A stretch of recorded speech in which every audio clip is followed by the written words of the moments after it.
Bismillah ar-Rahman ar-Rahim, wa salatu wa salamu ala maulana rasulillahi wa alihi wa sahbihi. Continuons donc cette série numéro 3 de thermodynamique 2. Je suis maintenant au dernier exercice, exercice 3, qui traite donc du potentiel chimique d'un gaz parfait. La question, déterminée en partant de l'expression différentielle de l'enthalpie libre, et de la définition du potentiel chimique, l'expression du potentiel chimique d'un gaz parfait. Bien. Cette question-là contient donc les informations obtenues dans les exercices d'avant. On sait que pour un gaz parfait, la fonction énergie interne s'écrit donc sous cette forme-là, d'après l'exercice 1. Et l'entropie s'écrit donc sont déduits en fonction des variables T et V sous la forme suivante, qui donne donc S égale cette expression. Et la fonction F s'écrit alors pour un gaz parfait comme étant égal à U moins TS, qui donne donc le résultat ici. Donc tout ceci, ça s'en découle tout de suite.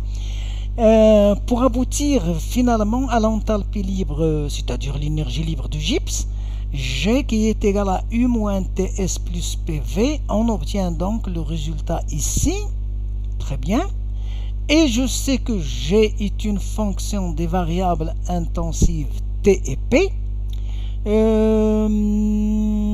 Donc, il n'y a que le plus mu fois d de n qui s'ajoute dans G, qui est un terme extensif. Ceci donc montre que G va être, lorsqu'il est molaire, va constituer le potentiel chimique du gaz considéré. Donc, écrivons alors l'expression de G total. On obtient donc sur cette relation-là, cette expression donc est l'expression de G en fonction de T, P et N. Donc, voilà donc l'expression G de T, P et N. C'est ce qui est écrit ici. Donc nous avons N ici, et nous avons N là, et nous avons N là encore. Donc le potentiel chimique, bon bien sûr ici c'est extensif et là c'est extensif, mais ça donne des constantes. Alors mu est égal à D de G sur D de N par définition, qui donne donc que mu est égal à CVT, c'est-à-dire ce terme, moins CPT-Ln de T, c'est-à-dire ce terme-là, plus RT facteur de 1 plus Ln de P. Bien. Soit finalement qu'on peut écrire alors de manière définitive que mu dépend de la température et de la pression, et s'écrit donc est égal à mu 0 de T plus RT Ln de P. Bon, c'est une façon d'écrire le potentiel chimique.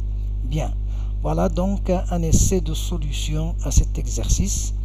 Et c'est une manipulation toujours des fonctions thermodynamiques, sachant que pour trouver l'expression du potentiel chimique, il vaut mieux aller directement à la fonction G qui est normalement G molaire, c'est le potentiel chimique.